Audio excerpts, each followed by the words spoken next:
In this tutorial, we are going to learn about the for of loop in Node.js JavaScript. The for of loop is a perfect tool for iterating through arrays and other iterable objects. Let's start by creating an array of fruits and looping through it using the for of loop.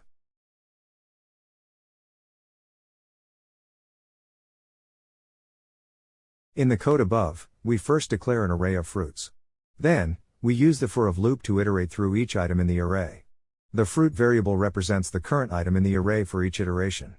The console.log fruit statement prints the current fruit to the console. As you can see, the for of loop iterates through our array and prints each fruit to the console. Now, let's try using the for of loop with a string. In JavaScript, strings are iterable objects, which means we can loop through each character in a string.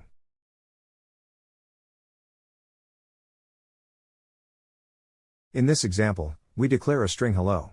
Then we use a for of loop to iterate through each character in the string. The char variable represents the current character in the string for each iteration. The console.log char statement prints the current character to the console. As you can see, the for of loop iterates through our string and prints each character to the console. The for of loop is a powerful tool in JavaScript that simplifies the process of iterating through arrays and other iterable objects.